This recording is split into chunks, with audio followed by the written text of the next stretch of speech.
Okay, We're waiting. Cara, I've just started the live stream for you. Okay, I'll just wait a few minutes.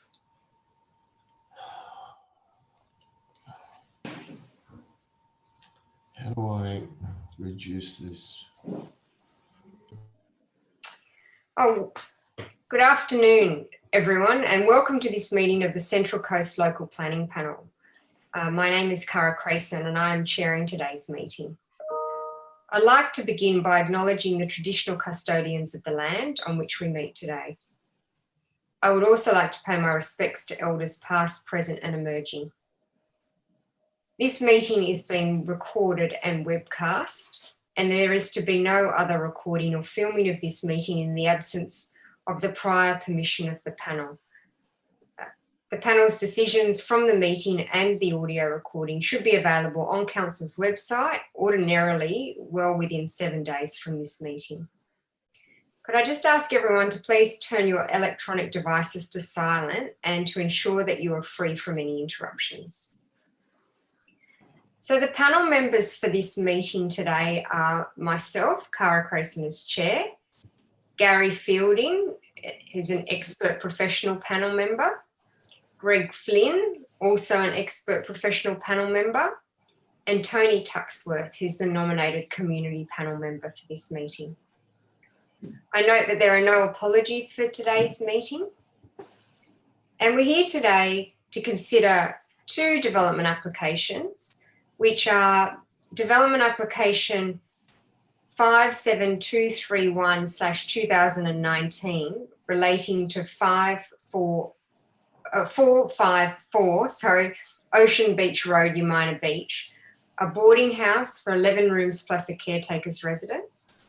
And the second item is DA 58092/2020, located at 73 Caroline Street, East Gosford, and that's a 2-lot subdivision and demolition of an existing swimming pool.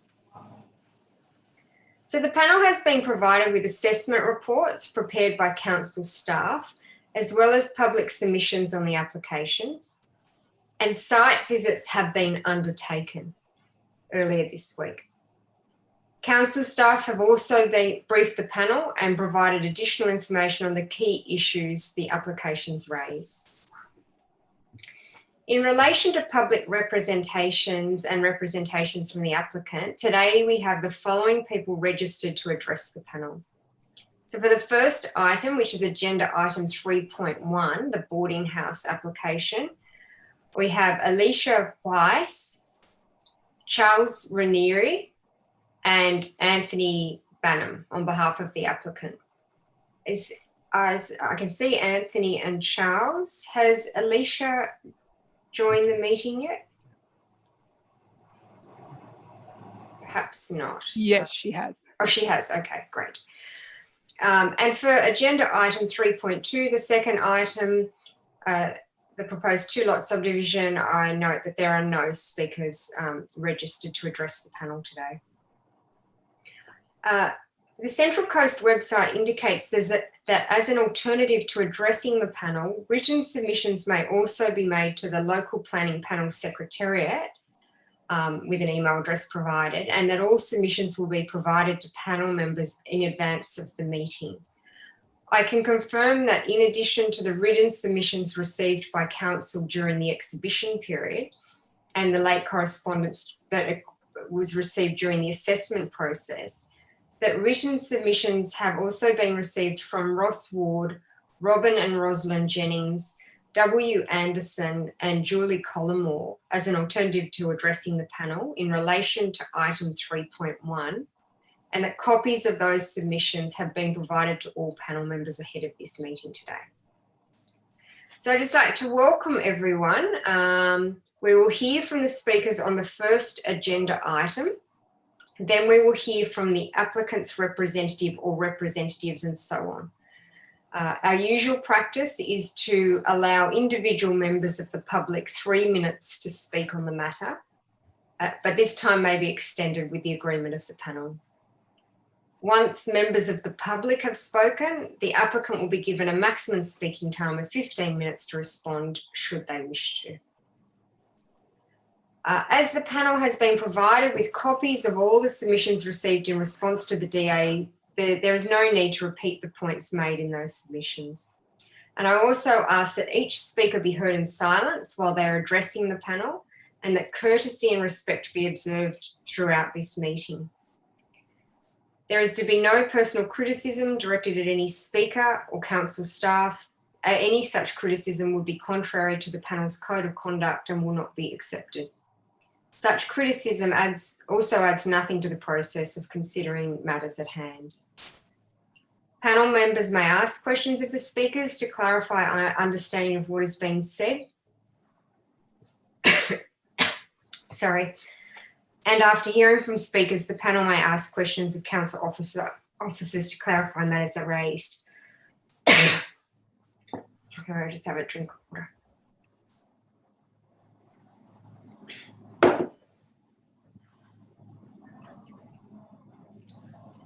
After hearing from the speakers on both agenda items, the meeting will be closed for deliberation and a decision of panel members. At the conclusion of the meeting, we will either make a decision on the matter, or if more information is required by the panel, the decision may be deferred either for a further public meeting or to be dealt with electronically. So agenda item 1.1, declarations of interest. We'll move to that first. So I remind panel members of the requirements in the Code of Conduct for panel members about conflict of interest declarations. All panel members have completed a conflict of interest form and no conflicts of interest have been received. But I'd just like to ask panel members to verbally confirm that and to identify if any member has a declaration of interest which has not previously been made. Madam Chair, confirming that I have no conflict of interest in the matters before the panel today. Thank you, Mr. Fielding. Madam Chair, just to confirm the same, that I have no potential conflict of interest regarding the items today. Thank you, Mr. Flynn. And I confirm that I've got no conflict of interest to any matters here today. Thank you, Mr. Tuxworth. So that moves us on to agenda item 2.1, the confirmation of minutes of the previous meeting. So the minutes, I'll just record that the minutes of the following meetings of the local planning panel, which have been endorsed by the chair of those meetings, are submitted for noting. And that is the meeting of the 6th of August 2020 and the supplementary meeting held on the 10th of August 2020. So we now move on to agenda item 3, which are the two development applications before us today. So we'll go to the first item, which is the development application for 454 Ocean Beach Road, Umina Beach. And we have 3 registered speakers. So we start with the speaker, Alicia Weiss. Have I just indicated? So you've got 3 minutes, Alicia, to address the panel. Sure. I just wanted to put the point across because there's been a lot of negativity throughout the local community and online, etc., regarding the boarding house.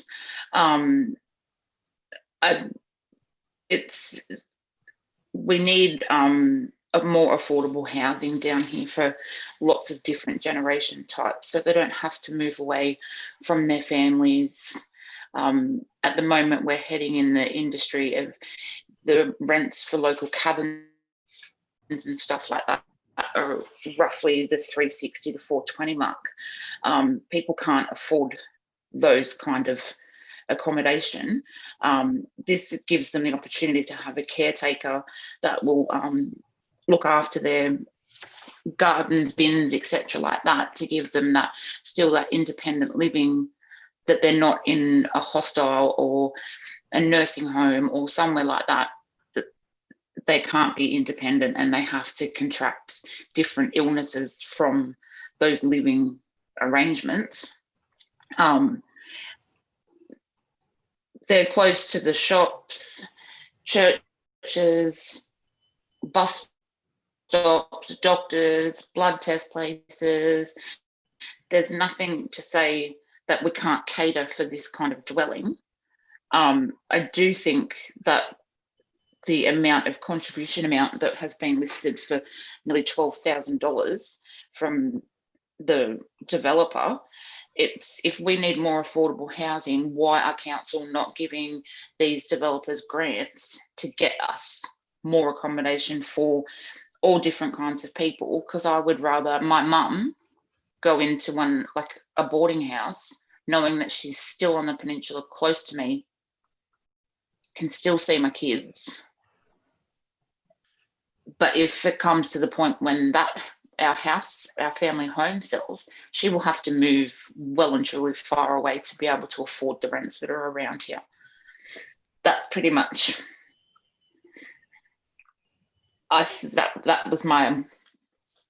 that's been my argument with the locals lately, or some non-locals, with their discussions on the boarding house. I think they've all got stuck in their head that a boarding house means drug rehabilitation, jail rehabilitation, not the kind of clientele that obviously people want within that close vicinity to schools, but it's not. That's not what this seems to be. This seems to be something that is a beautiful spot for our lots of people to be able to afford that. I'm finished.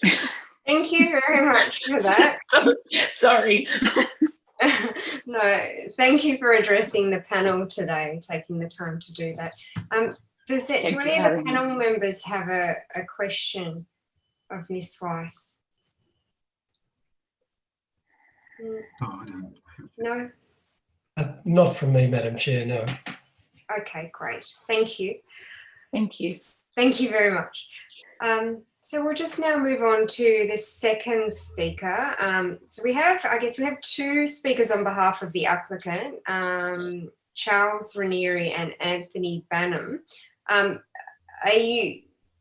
Charles, would you like to start off? I mean, I guess together you've got sort of 15 minutes to put forward your submission. I'm not sure whether you need that long, or the panel may have some questions of both you and Anthony.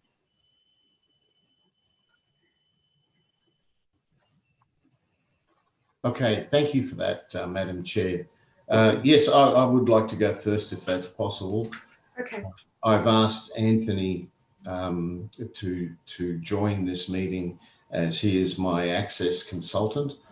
I understand we may have some questions from the panel members regarding access for the development, and he's most qualified to be able to address those for you. Certainly better than I. So yeah, I'm glad you've given me 15 minutes. I don't think I'll take it all. So first of all, thank you, Madam Chair and panel members, for the opportunity. That's very much appreciated. There are six, apart from assessing how great this development is, there are six matters that I want to bring to your attention regarding the recommendations contained in Council's report. I'd like to raise those with you. Some of them are very important, some of them not so important, but nonetheless, I'll go through them.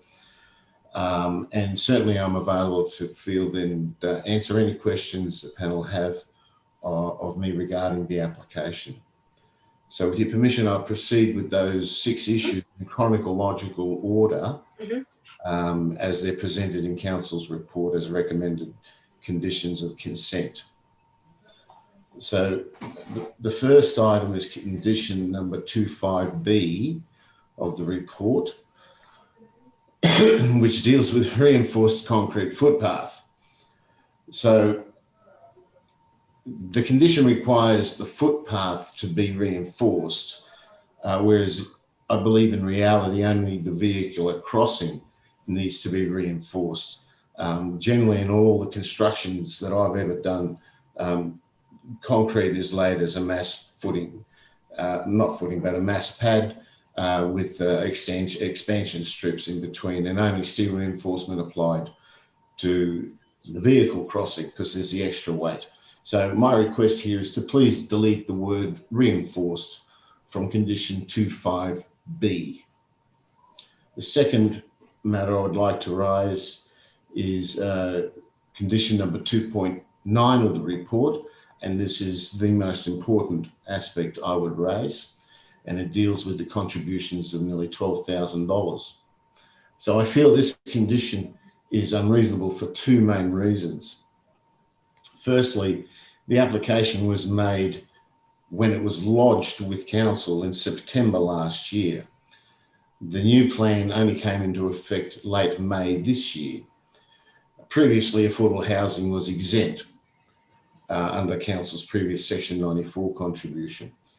It is unorthodox to apply changes retrospectively while an application is afoot, and council has effectively moved the goalpost more than 8 months after I submitted the application, which was submitted in good faith in accordance with all rules, laws, and applicable standards at the time. And I can do no better than that, and nor can any other applicant. This is unfair and it's improper. Applying retrospectivity in this manner denies me natural justice and procedural fairness, which must be and should be applied to achieve proper governance at any level of government. The second reason I object to this condition is that even council's own policy, its current policy, excludes the value of works from the calculation of the contribution proposed for affordable housing.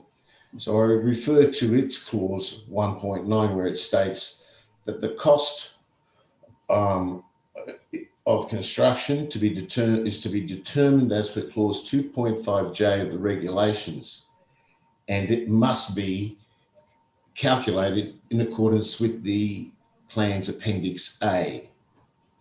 Both the regulation and Appendix A state clearly that the cost of works for affordable housing is excluded from the calculation.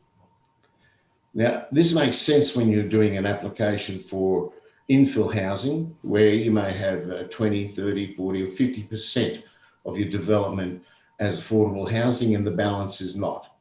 So accordingly, you would deduct the 20, 30, or 40% of that proportion from the calculation for working out these contributions.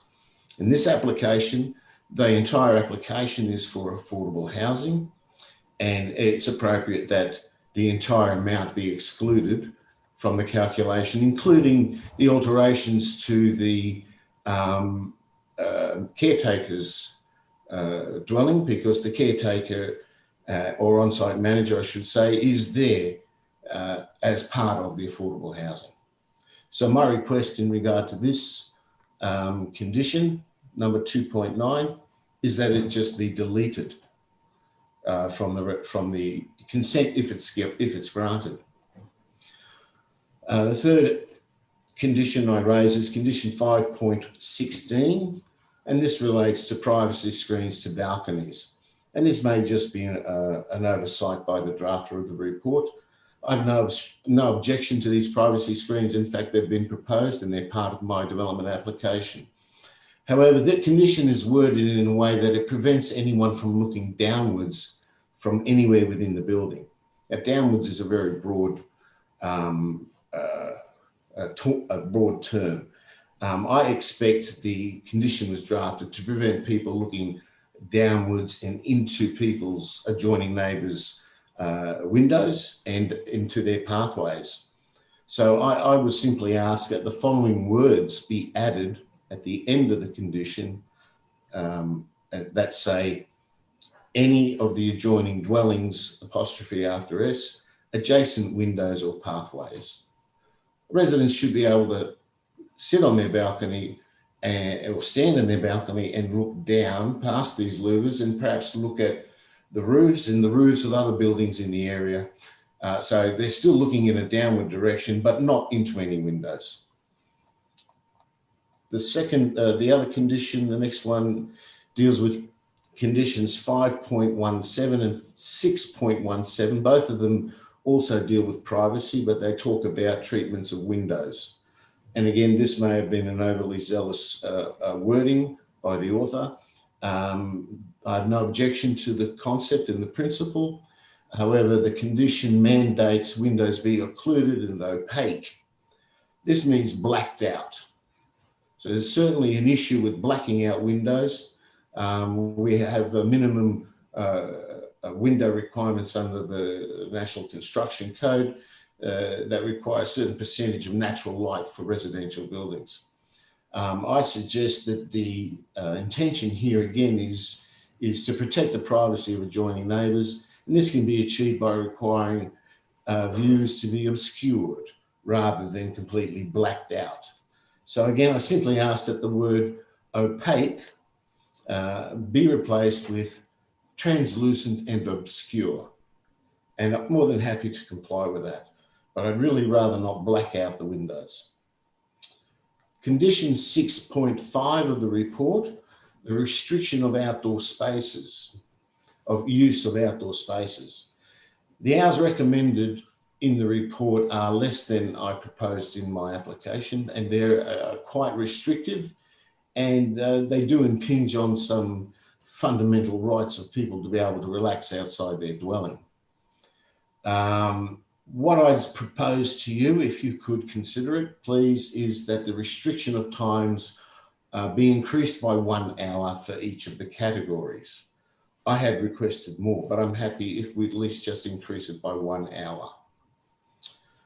Condition 6.8, and this is the last matter I will raise with you, and is probably one of the most important restrictions I'm concerned about, deals with the restriction of functions and parties. Now, the prohibition, in my view, represents discrimination against the residents and occupants of this development. It's also severely impinging on basic human rights, and that is to be able to celebrate birthdays or special occasions anywhere in the building or in the development. Each dwelling has, the way I've designed it, it has its own living space capable to, while only maximum of 2 occupants to reside there, they're capable of inviting a couple of friends over to celebrate a birthday or another special event. This condition would prohibit that. In addition to that, the communal living area would also, I'm envisaging that would be available for particular functions or parties which might involve more than 2 people that can fit within one of the rooms, and there might be a crowd of 6 or 8 people that would be coming to celebrate, again, another party. And it's important that residents have a sense of dignity when they live here, and they're not forced and controlled in an unreasonable manner. In closing, on this aspect in particular, there is a universal declaration of human rights as proclaimed by the United Nations General Assembly in Paris on December 1948. And its Article 20, brackets 1, it declares that everyone has the right to freedom of peaceful assembly and association. I suspect council's more concerned about excessive noise and parties and problems that are associated with, I don't know, destructive behaviour, I guess. But maybe if it's concerned about noise, it should include a condition that says noise levels need to be not exceed 10 dBA above ambient noise levels at any time. At all. So my request here is to either please delete this condition or add the word public before the words functions. Other than that, look, I'd like to commend this application to you. Geez, I've just about used up my 15 minutes. I like to think that the type of homes that I'm proposing here are for low to middle income earners. And some of my family members that fall into that category, and as I'm sure there are many in the area that also fall into that category. It's also available to every demographic across the board. So this can go from young people to retirees and seniors. I'm certainly aware that it's a general practice. It's very common for Sydney-siders to sell their homes here and buy a 3-bedroom villa in the Woiwurrung Peninsula.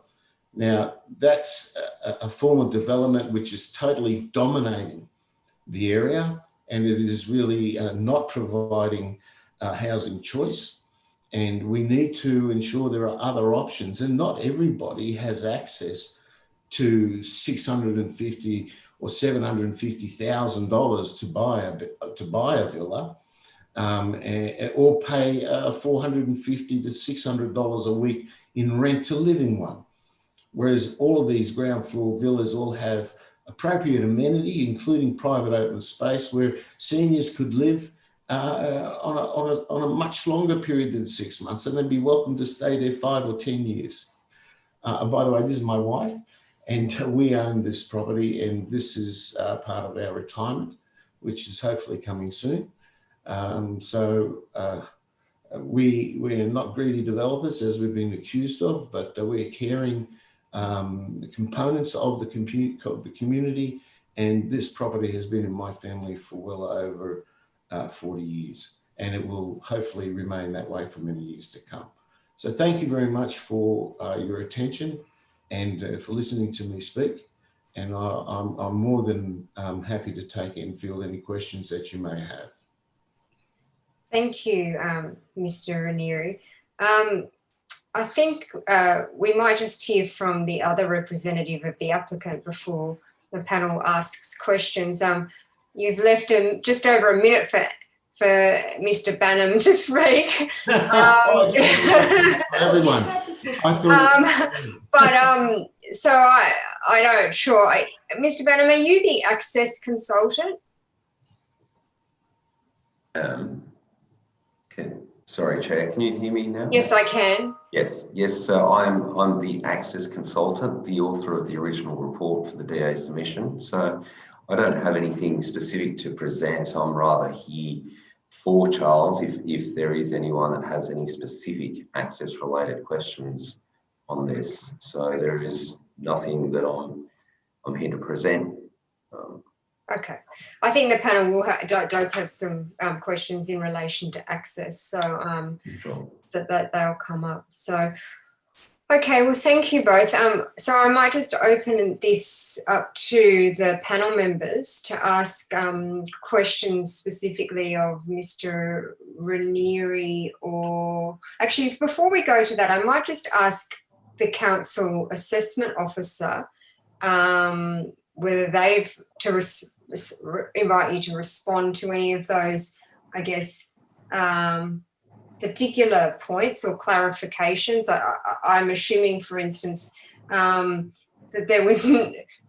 there's no assumption that windows were to be blacked out. But you may just want to clarify some of the points, and then we'll obviously go through some of the more technical questions.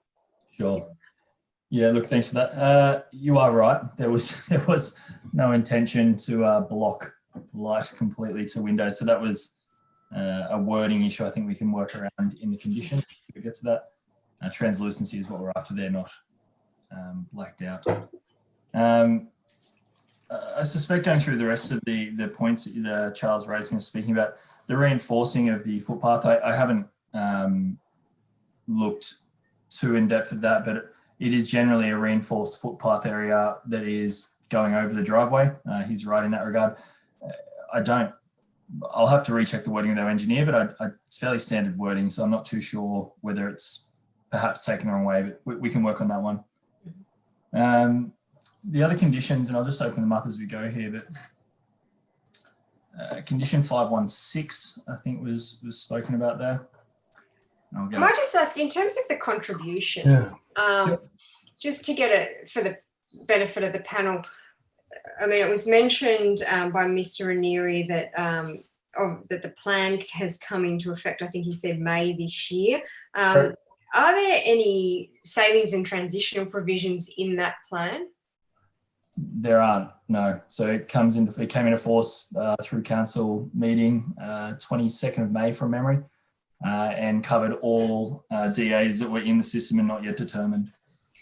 And does that policy include a section on any exemptions for consideration by the council? It does. It does word in there. I've just opened it up there now.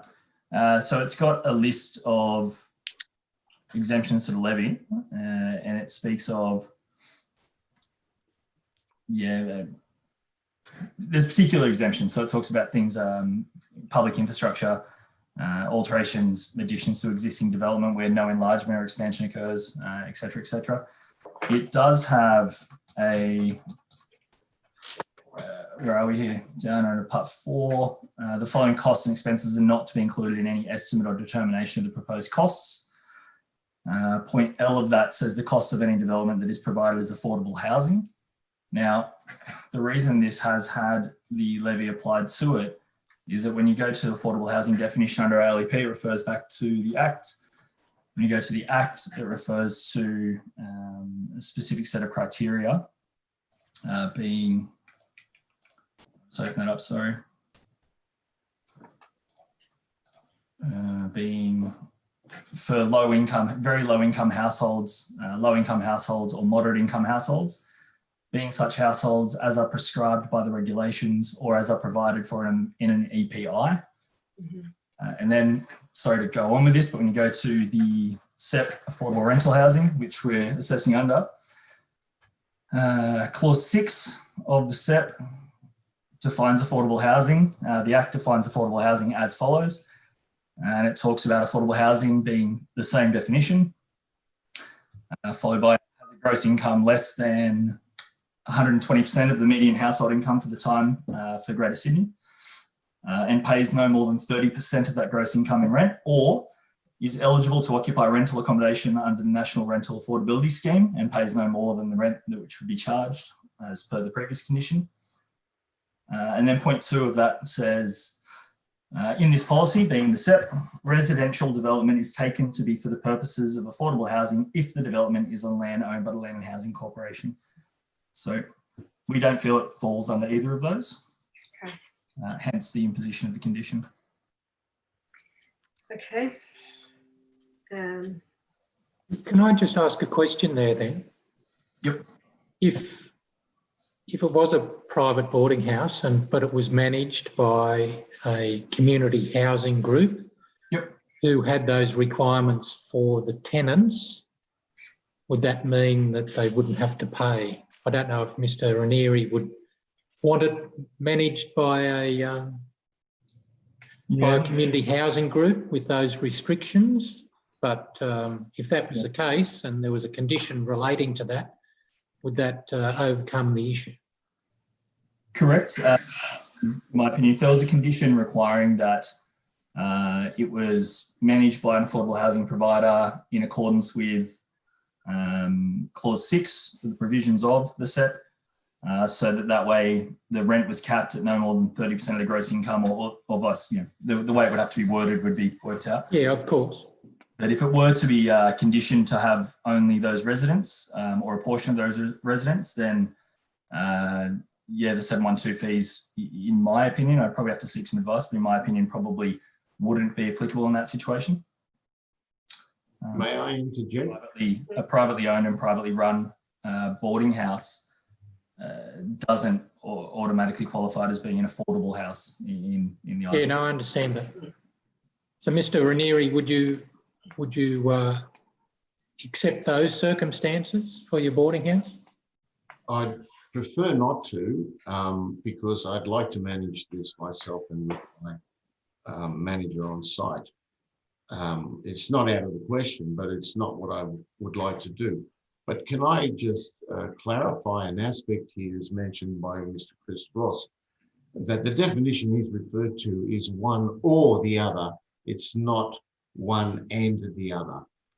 So it does not need to be managed by any particular organisation or under a rental affordability scheme.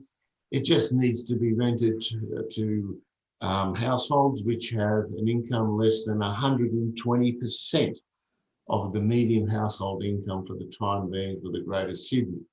And that is the only one criteria that I'm seeking to address, and that's what we're proposing.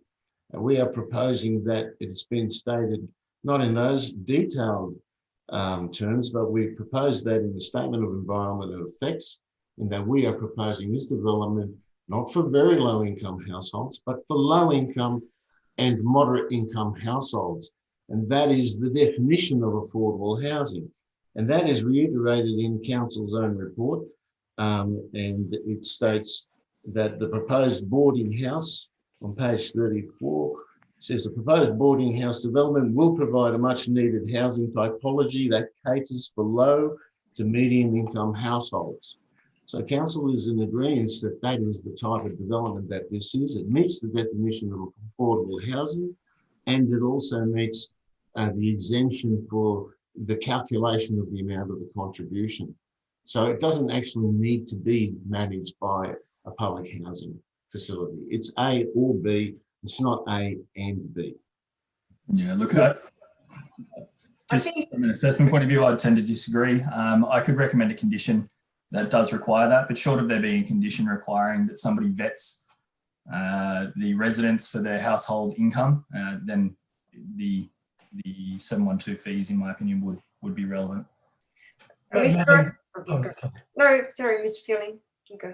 Madam Chair, I think if the panel is of a mind to grant consent as recommended, and condition 2.9 as recommended is imposed, I think it's then a matter of Mr. Ranieri coming back with a section 4.55 request to modify the consent by putting forward his case as to why it should be waived.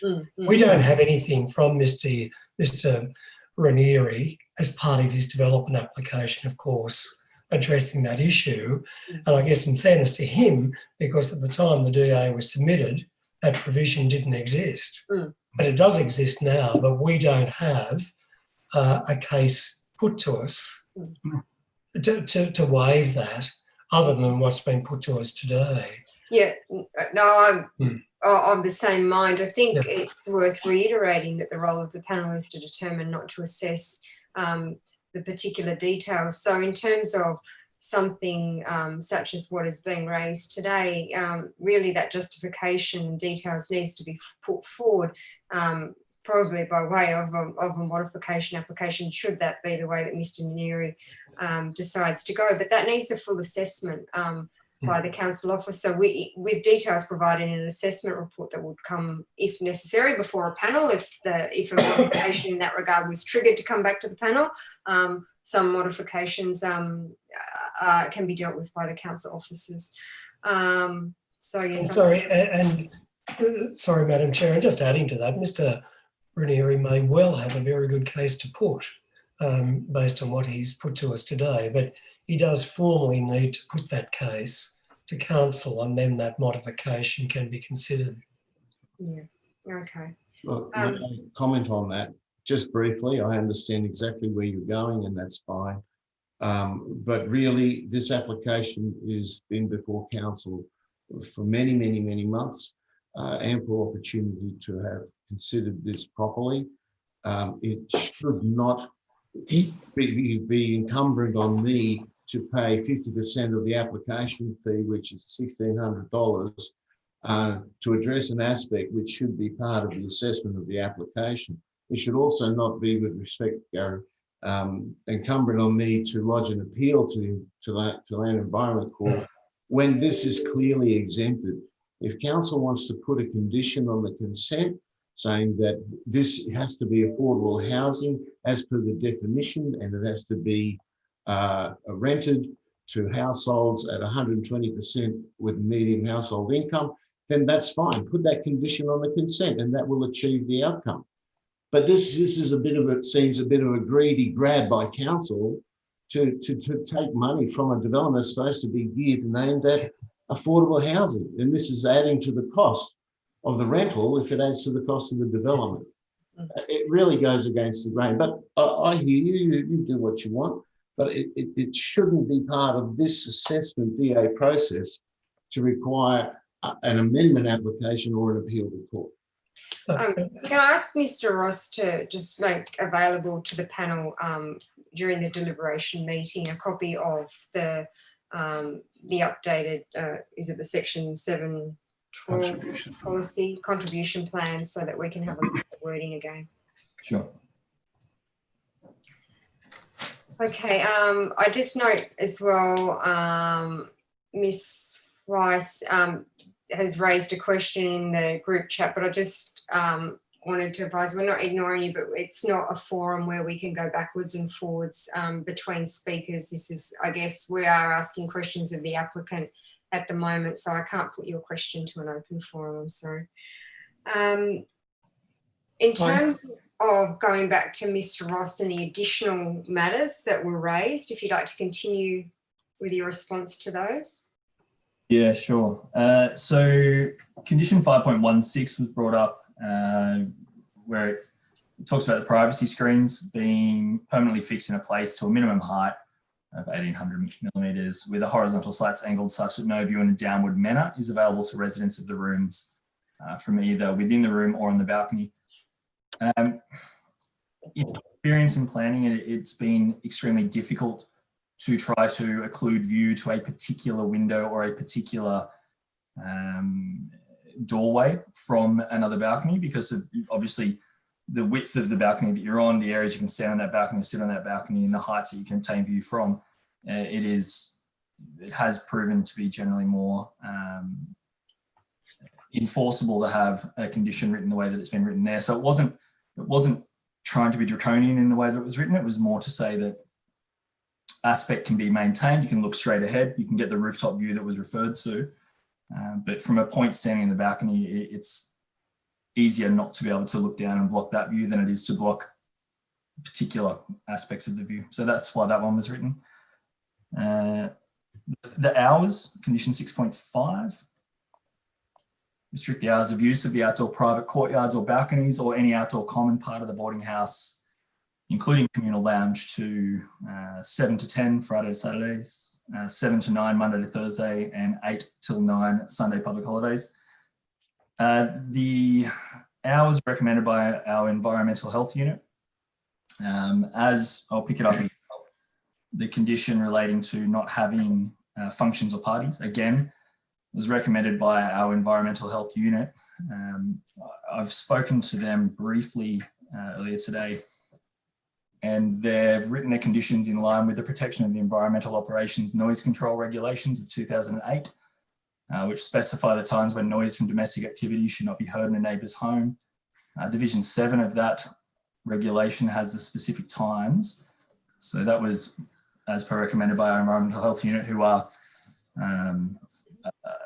more attuned to the regulations than I am in that.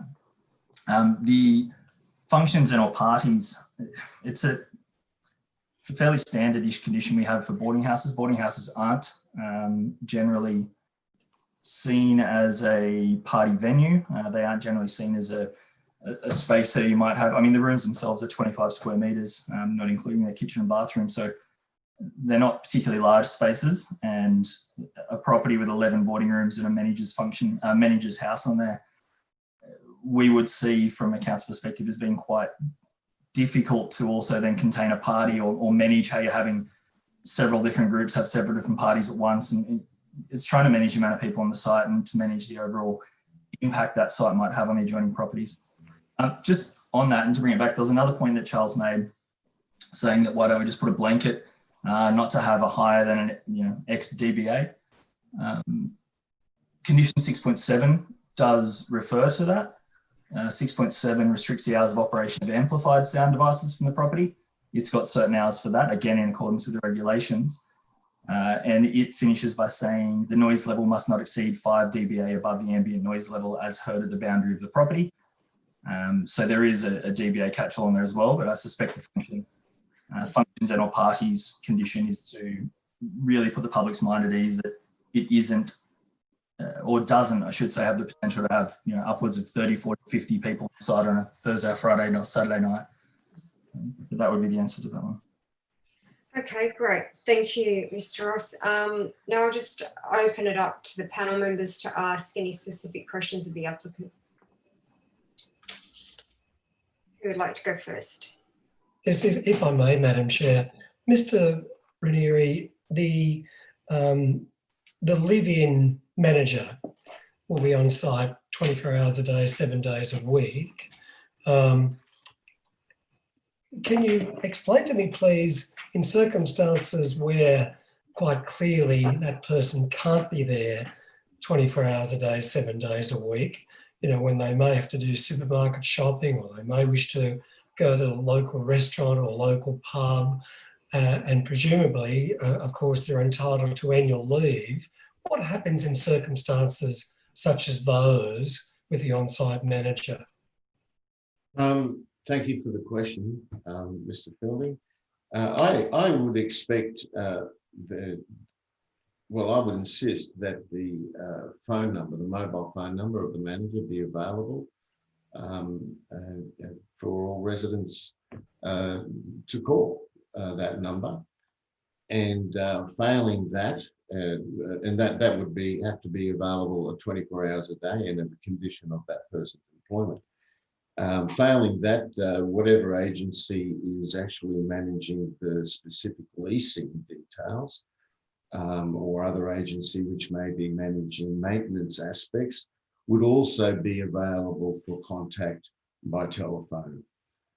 So if the matter of concern related to a malfunction of a particular component of the dwelling, a tap was burst or something like that, leaking, and the manager was not on the premises and not answering his mobile phone, then a subsequent access could be done through any maintenance arrangements or agencies that would also be provided to residents. And during, say, 4 weeks annual leave for the manager, what would occur in those circumstances? That's a good question. I actually haven't thought about that. I'm happy to take suggestions, but this is my first boarding house. I'm not an expert in it. I mean, I would even be happy to have my phone number available as a backup. I would expect that the agent, the on-site manager, would not be on holidays at the same time as I would be, and certainly if there was another agent managing the leasing side of the properties, they would become available by telephone. Yeah, but certainly during times of annual leave, there wouldn't be an on-site manager. I guess not. I think there might be. I mean, maybe we just need to ask Council just to check the provisions of the SEP again in that, because I thought that there was some requirement to do with, because of the number of rooms that you had to have an on-site manager. So or that's why you've got a manager's residence. So if you've got a manager's residence, the expectation is that a manager resides there. So I'm just, popping up to the shops might be something that's acceptable, Mr. Fielding or Mr. Ranieri, to have a phone number if it's a short trip, but certainly going away on annual leave, if there is a requirement to have a manager resident on the site or a manager's residence, I would expect that somebody does need to be there, just as I would expect that it's not for the manager to go and spend nights at an alternative location, that the expectation, if there's a residence there, that they would be residing there. So perhaps, Mr. Ross, we could just get that checked for the determination meeting as well. But there, yeah, I think going away on a holiday and just having a phone number provided doesn't really provide a lot of comfort to me in that respect. Well, the question is an interesting one, and it's possibly one that should be pitched at state government level for resolution through the SEP, rather than on the individual application. I'm just having a quick look, if I can, at the requirements and the standards for boarding houses as to the requirement for an on-site manager. Chris, can you refer me to the clause that it requires it? Yeah, sure, Charles. It's clause 30 of SEP Affordable Rental Housing, 30 brackets E. Okay, so So what it says is if the boarding house has a capacity to accommodate 20 or more lodgers, a boarding room or an on-site dwelling will be provided for a boarding house manager. So it doesn't talk about 24-hour manning. It doesn't talk about not being able to go on a holiday. It talks about housing must be provided for a boarding house manager. It doesn't even have to be all day. It could be 8 hours a day, a manager on site. I'm not saying what it should or shouldn't be. I'm just saying this is what the set provides. Yeah, I think it's quite evident, though, that if someone has to provide the manager's residence there, that the manager will live there, not just spend an hour or two a day. Anyway, look, that's something we'll consider. You are seeking a 3-bedroom manager's residence as well. I'm hoping to attract a proper family setup, not just another boarder. Yeah, okay. Yeah, fair enough. No, I've got some questions about the access, and not from an assessment point of view, but from a determination. Oh, Tony, you've gone on mute. I've got some questions about access, not from an assessment point of view, but from a determination point of view, because I want to make sure that when the application is determined, that Mr. Ranieri, you don't have to come back for a 4.55 application to deal with any of the conditions that may be imposed in order to get a construction certificate. So there are a couple of issues. The access to premises code requires that you have 2 rooms, and the BCA, which has the same requirements, says that you need 2 accessible rooms.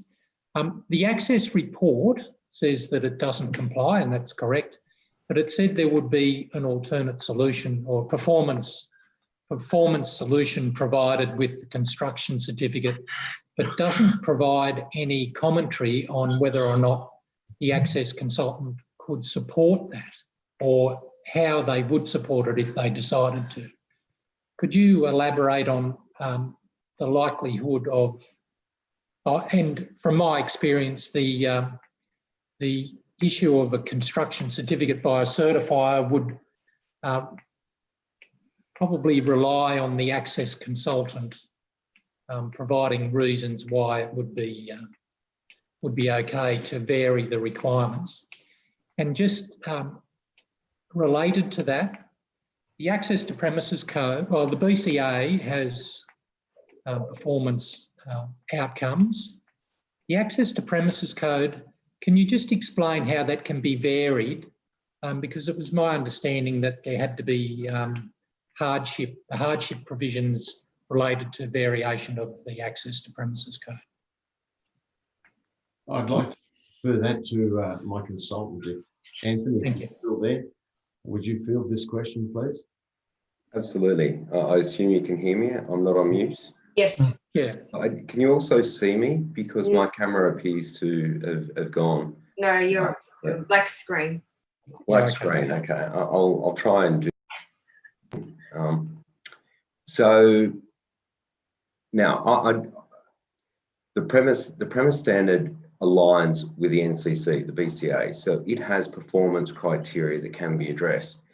There was a provision for unjustifiable hardship, and the Building Professional Board, being a state government body, set up an access advisory panel to hear unjustifiable hardship claims. Now, I was nominated and employed as one of those panel members by the BPB back in 2009, and we sat on one development application for an unjustifiable hardship 1. So that no longer exists or remain. There's no panel or hardship provisions that apply anymore. So it's a performance report will meet the performance provisions of the BCA and the premises standard. So there is an avenue for us to justify through the premises standard now. But in terms of the numbers and in terms of the approval process, it is a very common performance solution report to justify a single accessible unit for up to 13, sometimes 14 residential apartments in a boarding house, specifically where it's for a private development and it's not by a community housing association or by someone that's providing housing for seniors or people with disabilities. So it's common, and the performance report is supported by statistics, and it's backed up with with numbers that is basically being used to demonstrate suitability. So that is a performance solution commonly accepted by private certifiers, and it is something that gets dealt with at CC phase. Is there any reason why you didn't elaborate on that in the report? Because this is something that gets addressed at CC stage. I would be happy to elaborate on that report. If is it possible to provide an amendment to that report or a variation at this stage, or is it too hard to incorporate as part of this DA process? Because I'd be more than happy and willing to elaborate and provide statistics and justification in there. But as I said, I don't think you need to do that at this stage. We're determining the application, so I'll take that on board. The other probably higher order issue is you've said in your report. Tony, just for one moment, as a matter of a procedure, there's a clause 54 of the Environmental Planning Assessment Regulation, and it talks about the matters that a consent authority may request from an applicant for consideration with a development application. And subclause 4 of that says that, however, the information that a consent authority may request does not include information that is required to be attached to an application for a construction certificate. So the matter of compliance that you're talking about for the BCA, the National Construction Code, is a matter of a construction certificate, not a DA. Thanks, Charles. I'm actually aware of that clause, but I just wanted to make sure that there was some certainty about the determination of the development application. Sure.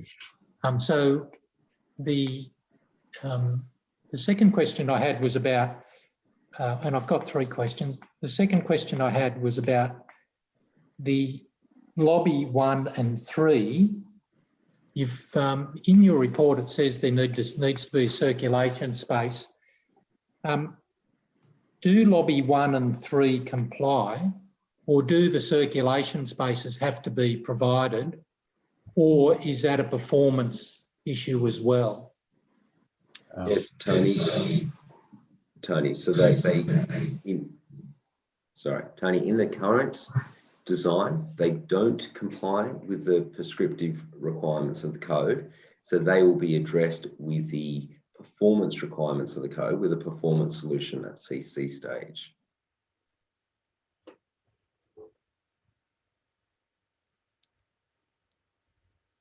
So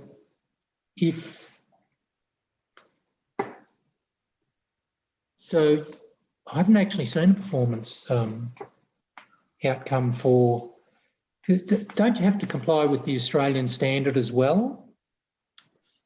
There's a requirement that you get access to each and every door on a level that's accessible in a boarding house, and to provide turning space if a corridor is deeper than 2 meters. So these corridors are 4.5, 5 meters in length without the required turning space. The point of turning space is to prevent someone in a wheelchair having to reverse an excessive distance. So, and excessive distance being more than 2 meters in accordance with AS 1428, the Australian standard that you refer to. So the performance criteria relates to a known scenario and suitable signage in the common lobbies to prevent someone in a wheelchair going down what you want to call a dead-end corridor, I guess trying to access an area that is unknown to them. So it's all about the familiarisation of the occupants and the room use and the access. Again, it's a very, very common scenario. This 2 metre requirement is for all classes of buildings, but you can't compare a class 9, let's say a public building that has thousands of people in there at a time, to a boarding house where residents are known, visitors will know their residents, know where they need to go. So it's a very different scenario. Unfortunately, our code doesn't provide scope for all these different classes. Again, that's why we have the performance criteria to address this matter. A very common and accepted performance solution for this type of class of building. Okay, thanks for that. My concern was that in issuing a development consent as a consent authority, that you didn't have to actually make some changes to accommodate those things. So thanks for doing that, Anthony. No problem. I've got one other thing that's well, of some concern, but you might be able to just explain the accessible room. There's a car parking space next to it, an accessible one. If I was in the accessible room and I was someone with a disability that needed to be in a chair, to get to the accessible living room, can you explain to me how you would do that? Yes, two options. Obviously, one would require you to go over the car space. So that would obviously mean there would be no car in the accessible car spot directly in front of that unit.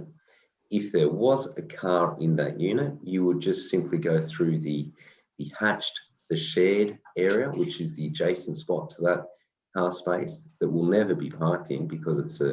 Yeah, no, I know why that's there. And then back through basically back through the front gate, out to the street, back around.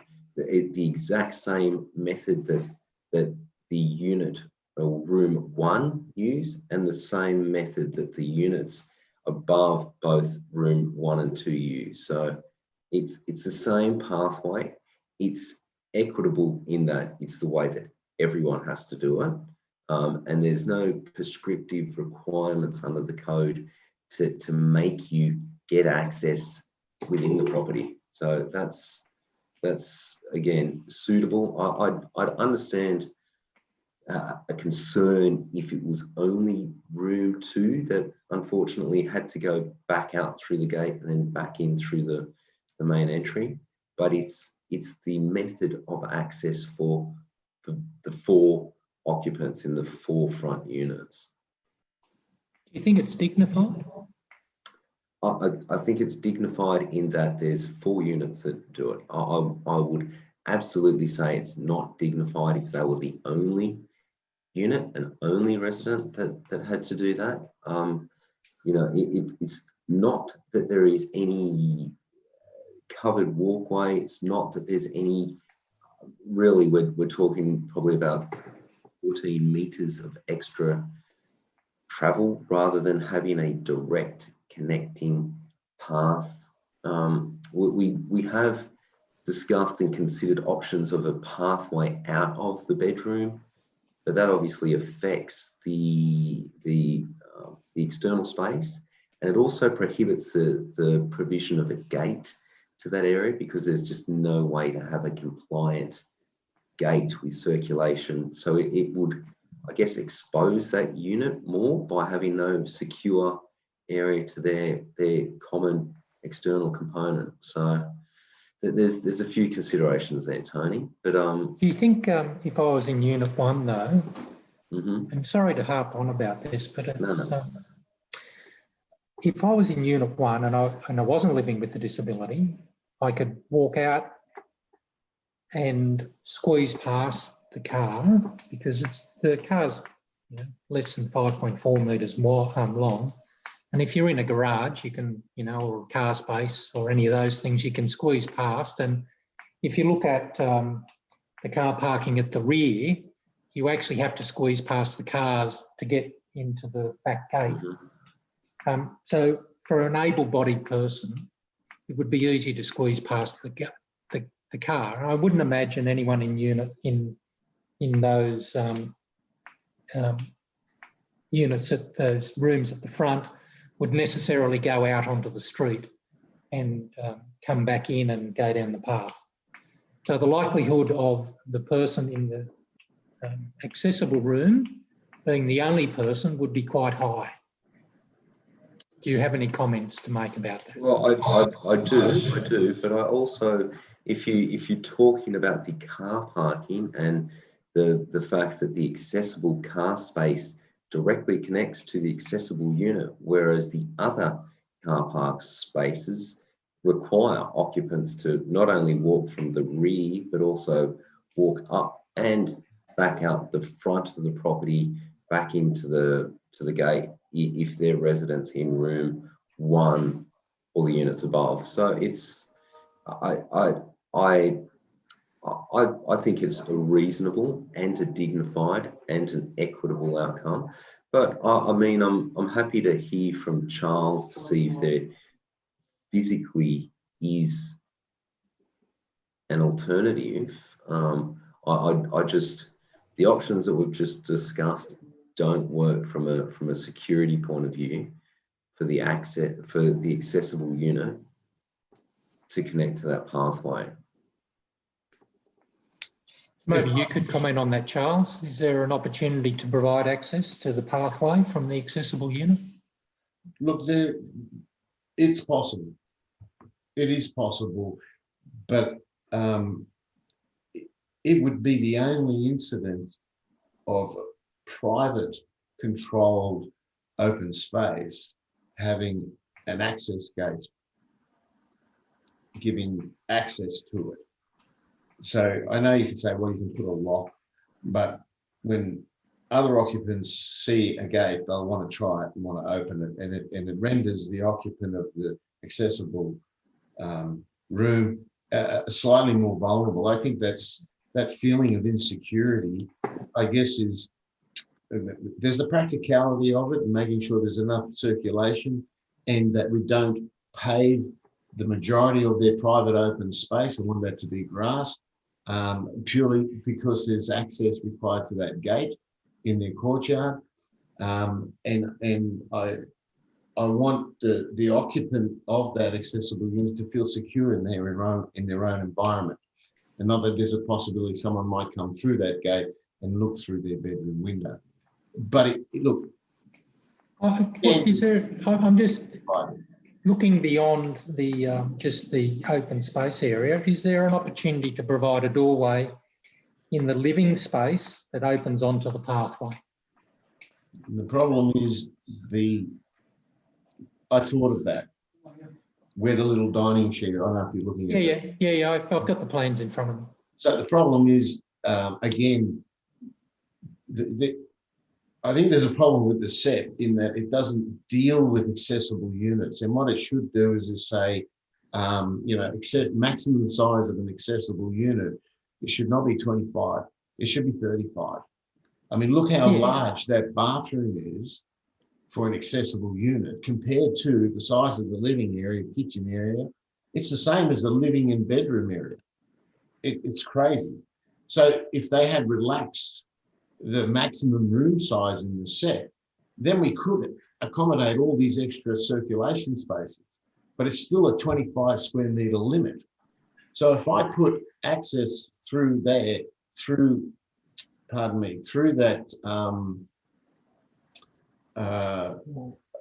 that wall, there won't be room to maneuver around a dining table, a small table. And then there'll be other problems with the compliance of the unit. So it has been thought about. I don't know, what maybe if I swapped the clear space where the car parking space was and kept the side path where it was, that might work. Sorry, what was that suggestion? Well, if the council would allow it, then perhaps we could swap the vacant space next to the car parking space with the car parking space and shift the entry Oh, to the other side. to the other side. So that would then allow Yeah, that's a solution. access Good thinking. and across without having to go onto the footpath. If that's something Chris could comment on, it can be done by condition of consent. I'd be happy with that they be swapped. I can redesign the front so that the shift of the window and the door is architecturally suitable. As long as the condition allows for those sorts of changes, I'll be happy to make that change. Ethan, A very good suggestion, Charles. always happy to make it work. Might be actually even better. But of course, I haven't investigated it thoroughly. I don't want to shoot myself in the foot, and then Anthony looks at it later and goes, "Oh, Charles, you know what? You've mucked it up now. We've got this other problem." I don't know, Anthony. What are your thoughts on that suggestion? That'll be a compliant outcome and a good recommendation, Charles. I support that, obviously. All right. Okay. So yeah, happy for a condition to be thrown on to that effect. Can I just, Chris, can I just clarify, Madam Chair, was that to swap the marked disabled manoeuvring space with the car park and then to also swap the sliding doors for the living space to correspond? No. Okay. No. So there's a hinge door accessing the accessible room where the dining area is. Yes. We'd be shifting the hinge door with a window to where the parking space is. Sure. We'd be shifting the car where the manoeuvring space is and also the driveway crossing. Yep. Look, I from a planning perspective, I'm sure that would work. Engineering wise, it probably clears up some issues with site triangles and sight lines anyhow. So, well, I don't know, because now the bin store may be in the wrong place. We can play with that, I think. It may be too high. I don't think so. The The bin store looks all right where it is, I think, Charles. Sorry? The bin store looks all right. Still got access by a gate. No, it's not the location. It's the height with the sight lines, because Chris is quite strong on that aspect. It's even in the condition. I don't know, what is it, a metre? I think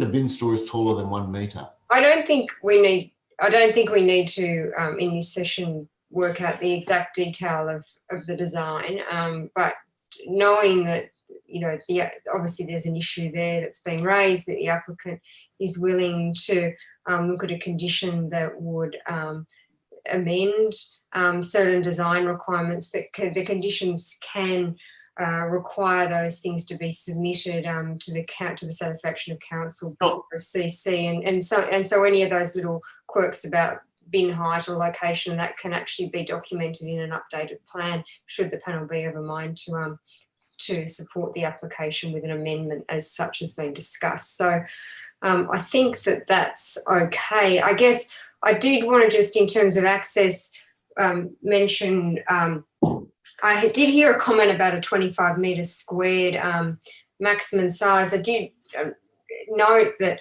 that 25 metre squared requirement excludes kitchens and bathrooms. So the larger circulation space required for accessible bathrooms and kitchens is not included in that area as per the SEP. Would be if you'd go past the dining room. Right, okay. And I just also wanted to know, what was the reason why you chose not to provide the second one? Did you investigate the design of being able to provide two, as raised by Tony a little earlier in his discussion? Well, the requirement is very minor because it's only a fraction of it, so it's one in a very small point. The cost impositions are much greater. The facility is much larger, and it was difficult to facilitate one. If it was easier to have, if I could get rid of the communal living room, I'd put another accessible room right there. That would be the best spot for it. It's just almost impossible to get one to work, another one to work. Mm-hmm. Okay. I had another question. It does relate to the communal private open space area. And I mean, obviously there's been a number of concerns that have been raised by surrounding properties in terms of amenity impacts. And I think that they've obviously been addressed in detail in the assessment officer's report. But with regard to smoking in the the outdoor areas, not just the communal area, but also I guess the outdoor courtyard areas, we note that the property to the north has living rooms adjoining the some of the open space areas, but that their private open space is actually on the northern side of the residence. However, they have living rooms with living room windows located in close proximity to the outdoor spaces. And I'm just wondering whether you would have any concerns with a condition requiring no smoking on the site, I mean outdoor areas on the site.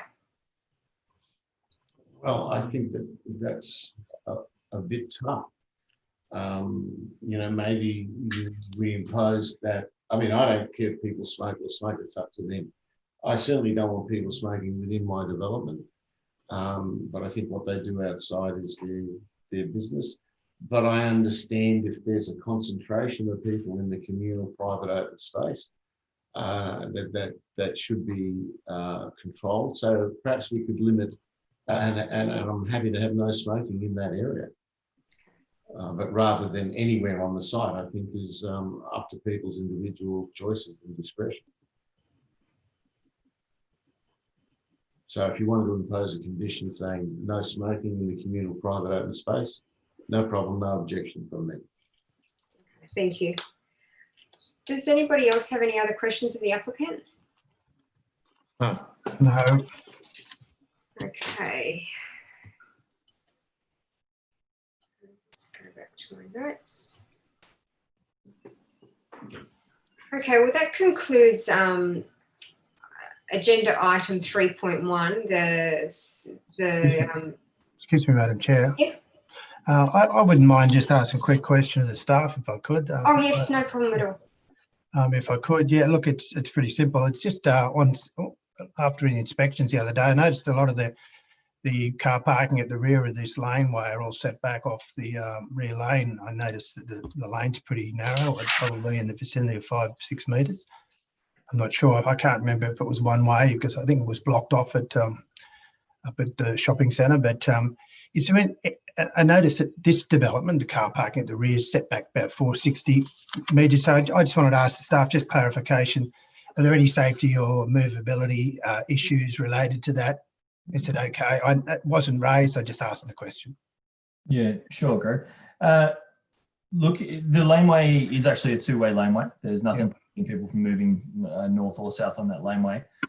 And noted on the site, there were a number of developments that had varying setbacks from that rear laneway to where their car parking was. I've clarified with our development engineer on it, and he has confirmed that there's no control within our DCP requiring additional setbacks greater than what is required to accommodate the turning paths to the Australian standards that are applicable. So our engineers looked at it and he's satisfied that the turning paths can be accommodated in accordance with the Australian standards. And such, he's sort of... So there's no issues with safety or manoeuvrability? No, look, I believe the previous control set to our DCP 2013 did discuss having additional setbacks to rear laneways. Yep. Noting that a lot of laneways, particularly around the peninsula, are reasonably narrow, and the developments available to the R1, a lot of those sites could have more people in the back laneway than was probably ever anticipated for a laneway that was for a 1930s solution to a problem. No, under our current controls, we don't have anything that would require the applicant to move it further. Well, thank you very much. No further questions, Madam Chairman. Thank you, Mr. Flynn. Does anyone have any further questions in relation to agenda item 3.1? No, okay, thank you. To move to agenda item 3.2, the two-lot subdivision and demolition of existing swimming pool at 73 Caroline Street, East Gosford. We don't have any registered speakers on this item. However, I would like to point out for the public record that, that the panel has been provided with a copy of a supplementary report, which I understand is on the council's website in relation to this matter, specifically in relation to two particular assessment matters. One is to correct what the council officer has indicated is a typographical error that's repeated a number of times within the report that referred to a variation to the minimum lot size of 47 metres squared, which should be 97 metres squared. So the supplementary report addresses that typographical error and confirms that the assessment has been undertaken on the basis of the corrected 97 metres squared. And the second part of the supplementary report relates to an assessment of the clause 4.6 submission, and it provides some additional detailed assessment in relation to that, in particular relating to an approach to determining a request for variation identified in a 2018 court case. So that supplementary report should be on the council website, but I just wanted to put that on the public record, and will also be something that the panel takes into consideration. So given that we have no more speakers on these items, I will now formally close this meeting of the Central Coast Local Planning Panel. The panel will deliberate and make a decision on the basis on these two items, and I would like to thank all those who attended and took part, including my fellow panel members, members of the community, representatives of the applicants and council staff for their attendance today. Thank you. Thank you.